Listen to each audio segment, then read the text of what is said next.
What up? What up? It's your boy, Darrell Barnes Bay, coming at you live. Yeah, I like that music, feeding the ducks, but they gotta go. Coming at you live from YouTube, chest out, heart open. Last week we talked about maintaining recovery for 9 years.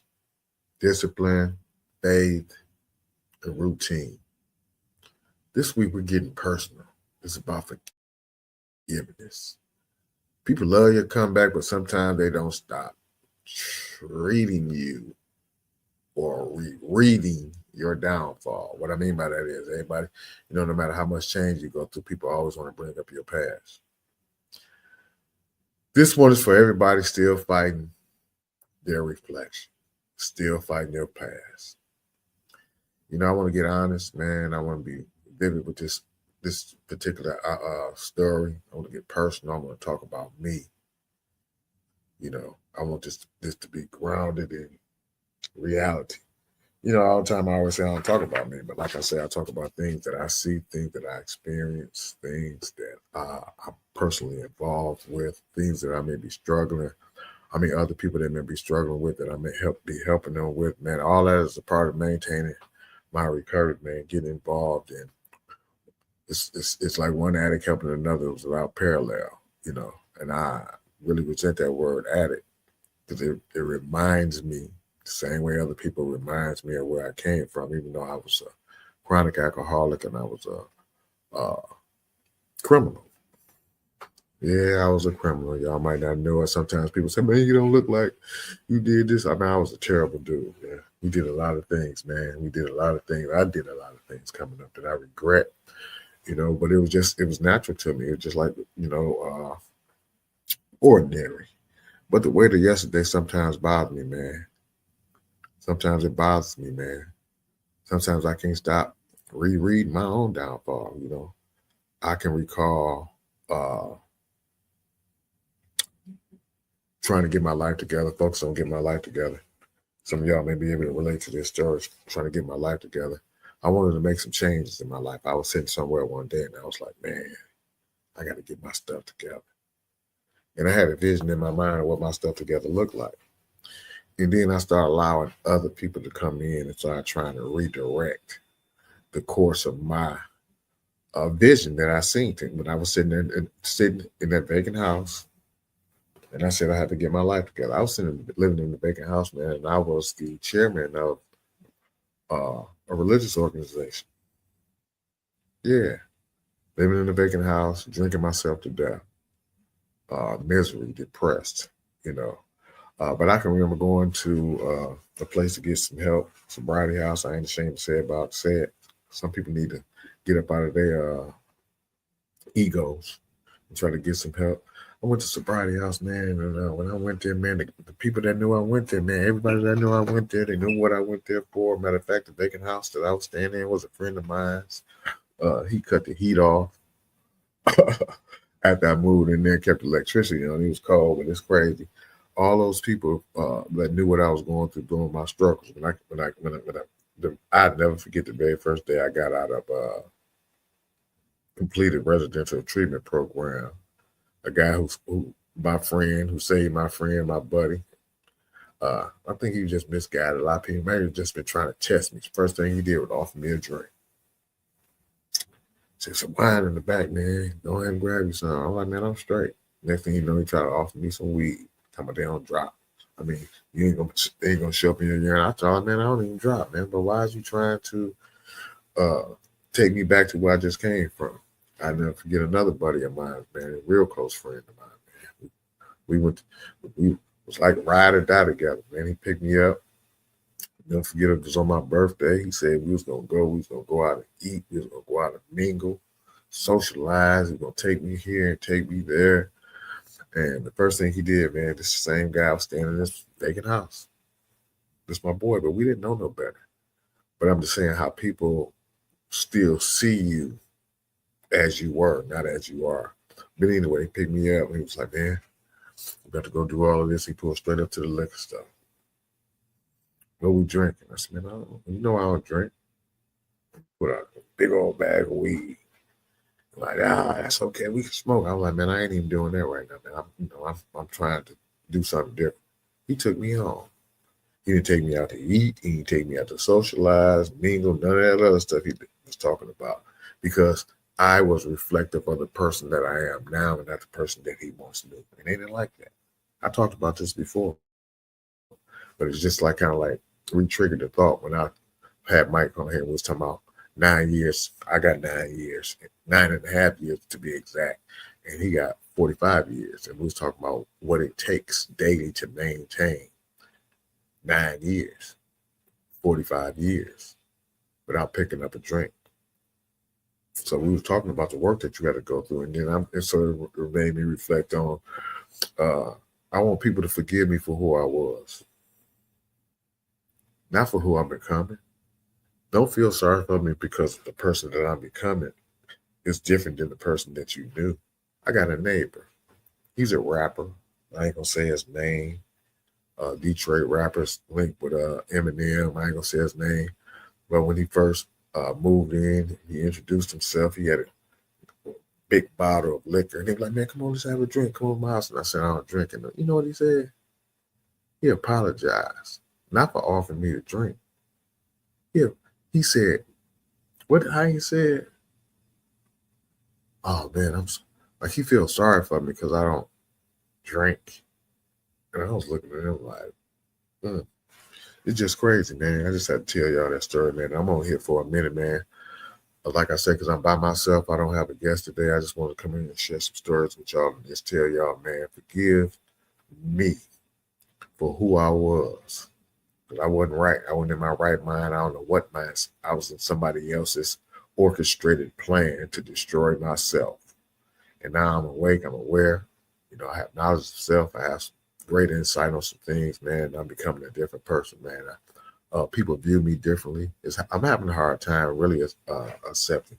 That's another thing I want to ask you. I'll put it in the chat if you have a hard time. Some of the people who are going through, who have made some changes or some adjustments or realignments in life, whatever you want to call it, and you're trying to do a little bit better than what you was. You're trying to re-present yourself to the world because the way you was presenting yourself to your community, to the world, is not the person that you really wanted.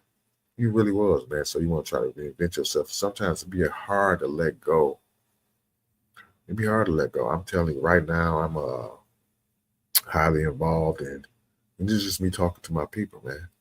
With my chest out. That's what this podcast is about. We come with our chest out and our heart open, and we sharing stories and giving insight on some things that some other people may be going through, man, and just may not have no answers to, no solutions to. There's a lot of barriers that we face when we're trying to make some changes in our life. Sometimes people like to hear some solutions, and one of the solutions that I came up with, this barrier of not being able to see me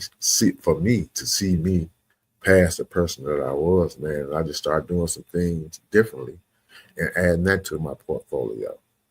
Now I'm starting to see something in my behavior. I'm starting to see something in when I look back on yesterday. I'm starting to see something different than when I look back on yesterday in the past. I'm starting to see some good things. I'm starting to see some things on the credit side of life. I'm helping people. I'm highly involved with the DMC Hospital Mercy Department and providing a vast amount of services to individuals that's coming in there with substance use disorder, homeless, mental health disorder, whatever the case may be. They may just be chronically homeless and don't really want none of the help that we are offering right now, but we give them backpacks full of stuff, clothes, food items, STD testing kits, drug testing kits, all types of stuff that a person in the streets would possibly need, warming blankets, the whole 9 yards, man. And I'm getting accolades for that, man. And it's really rewarding, man. And I've been looking at a lot of other community activists. New Era Detroit is one of them that I really like. I really respect what they're doing in the community. And I see them brothers making a change, and it's starting to get other people in the community want to get involved. So, that's where I'm at today. Like I said, I supervise 8 people.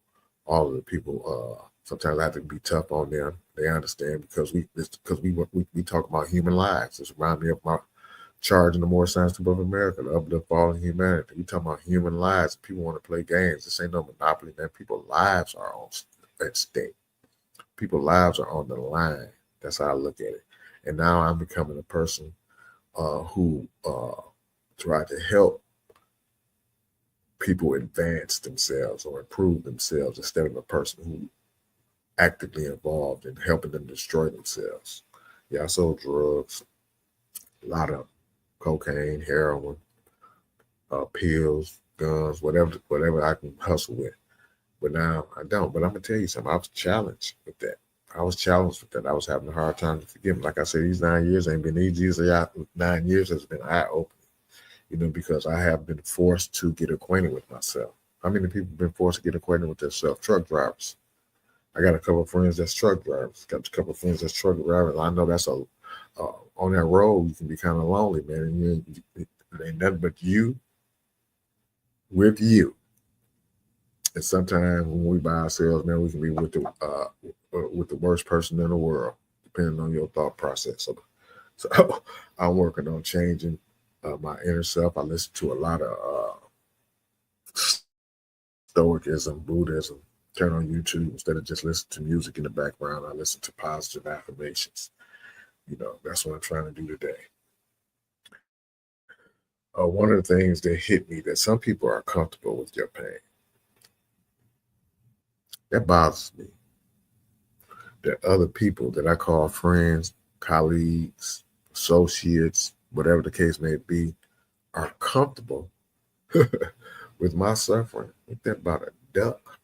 Comfortable with my suffering, and they mad because I'm not suffering no more. And this is not Chest Out, Heart Open Season 2, Episode 4, Not Broken. This is not it. Let me remove that from the banner. Man, I got to start all over. Why is that on that banner, man? That ain't what this is all about. Where'd it come from? This is not it. This is season episode 5. Forgive me for who I was. I'm sorry, y'all. I don't even know how to get rid of that crap. How to change that. This is not it. I just want y'all to know this is season 2, episode 5. Forgive me for who I was. I just seen that on there. Technical. Let me see. How could I get that off? Say hi. So, yeah, I'm going to hide that because that's not what it is, y'all. But I do want to show this. I want to show this Chest Out, Heart Open, myshopify.com. I appreciate those who have been rocking with me, those who have ordered some of my stuff, my t-shirts. I had some guys that ordered some hoodies. Right now, I'm rocking a Bob Marley hat. That's my hat, but you can get my Bob Marley hat because I'm feeling like a revolutionary. You can get my Chest Out, Heart Open t-shirt and hats. And bam, coffee mug. They ain't that expensive. I ain't get the support from the people that I thought I was going to get the support from, but that's all right. I'm a giver. I try to support everybody. I got a whole lot of piece of kits, cookie kits that I don't use, but that I bought. Anyway, yeah, like I said, I don't like. It bothers me that people like to see me in pain. Because one of the things about healing, it reminds me of them, of what they. One of the things about healing, you healing, I'm talking about, is that it reminds a lot of people when you start trying to heal it reminds a lot of people of the pain, of the suffering that they're going through, that they have yet to face. So by you facing it, just imagine, man, just being with somebody every day, all day. Your buddy, y'all out there hustling together, y'all doing whatever it is that y'all doing, trying to do what y'all do. Get up on your wine, get up on your drinks, get up, just whatever, girls, whatever the case may be.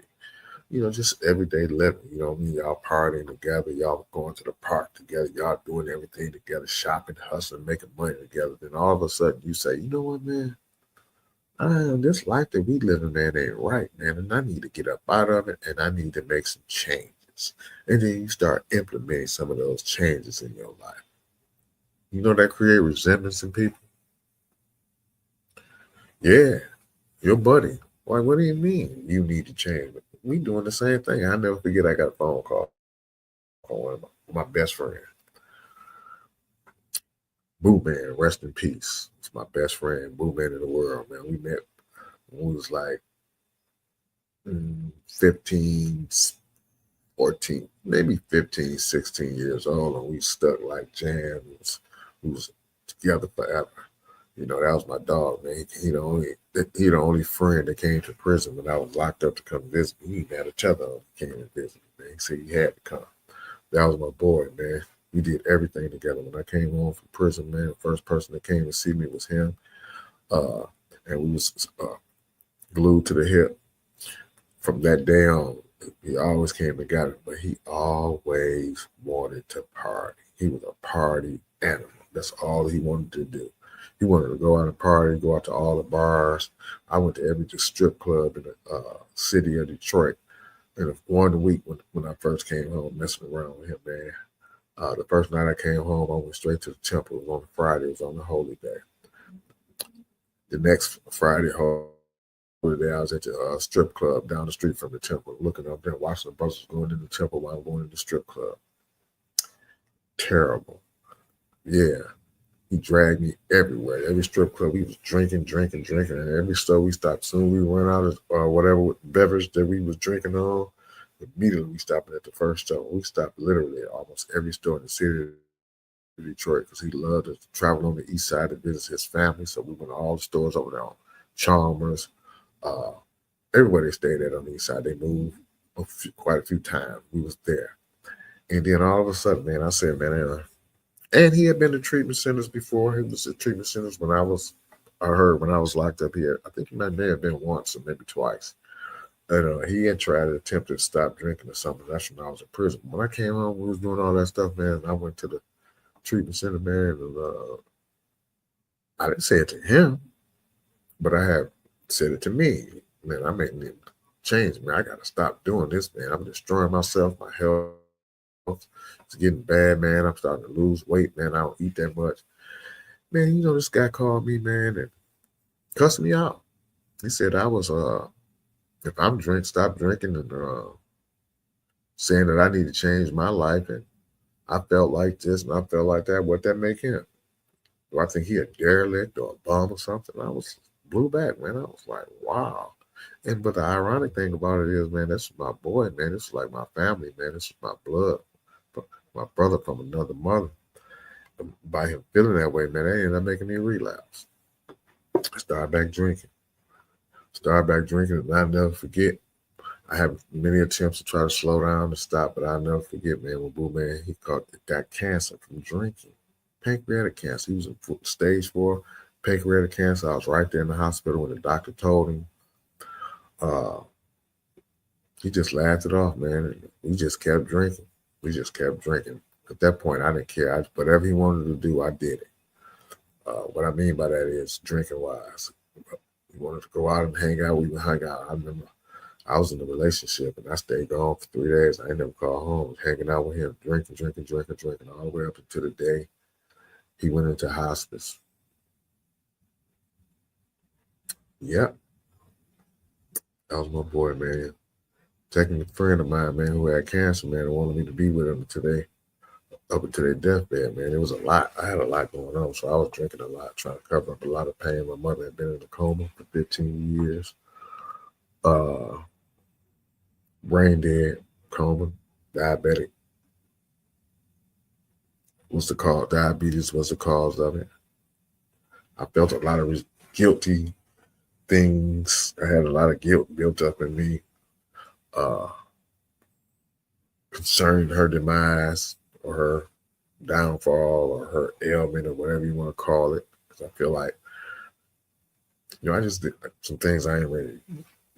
think I might have talked about it before, but I don't want to talk about it right now. But I'm just saying, when I look in the mirror today,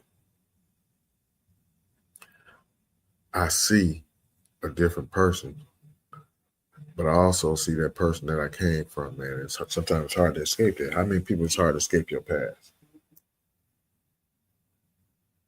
How many people it's hard to escape your past? If it's hard to escape your past, put a 100 in a checkbox. But we're going to get past it. Yeah. When I look in the mirror, man, I see greatness. When I look in the mirror, I see a person who has resilient. I see a person who had hope. I see a person who overcame a lot. I see a person who still has to overcome a lot. I see a person who is envied for his change. I see a person that's loved for his change. I see a person who's going to have to continue to fight for what's right, in spite of the opposition and who the opposition is. But I also see a person who was once broken. It's a struggle. So I'm asking you to forgive me for who I was, not who I'm becoming. And I'm talking to me when I say I'm asking you when I look in the mirror to forgive me for who I was, not who I'm becoming. I need you all to do the same thing. Because you're becoming something. You ain't going to remain the same person that you was. You ain't going to remain in that same mindset, hopefully. Because if you ain't growing, you dead. If you ain't changing or evolving, you dead. Only thing that don't change or evolve or don't grow is something that's dead. So you're going to change. I see it. I don't care what the change is going to be. Just make it for a better. If you're going to change, just make the change to be for the better. Like I said, sometimes I feel guilty about the person who I have become and who I am becoming because I'm leaving some people behind. I think I've discussed this before. Yeah, I feel guilty when I sit up and say, oh, man, you ain't got Netflix. I was telling my wife about this the other day. Oh, man, you ain't got no Netflix, man. You can't afford Netflix. Oh, man, who can't afford Netflix? And I got to reflect. I remember I could afford Netflix. I wish somebody would have asked me to get some Netflix account. $14.99, $5.99, whatever it is. I couldn't afford it. You know, some of the things that I look to as being like not a problem. I remember it was a problem, a big problem. And then the people that I come around, I don't be trying to be funny. I don't be trying to be funny because I'm in a different position than I was then. And I was in that position longer than I have been in this position. So sometimes I do feel a little guilty, man. Sometimes I give up a little too much out of my pocket because of that guilt to other people. One thing yeah. So I got to work on cleaning my conscience. How many people got to work on doing that? Cleaning your conscience. What I mean by that is, man, that's us with that negative garbage. Whoever don't support you for your growth, you don't need them in your life. Whoever envy you for your growth, that's on them. But you got to forgive yourself for who you was and not who you becoming. You don't got to apologize for being you, a different you, a new person. I invite all of you to close your eyes and picture the old self. Picture your old self. Just close your eyes for a minute and reflect on the person that you was. I forgive you. I forgive you. Use this affirmation. I am not my mistakes. I am not my mistakes. You are your decisions after the mistake. I am not my mistakes.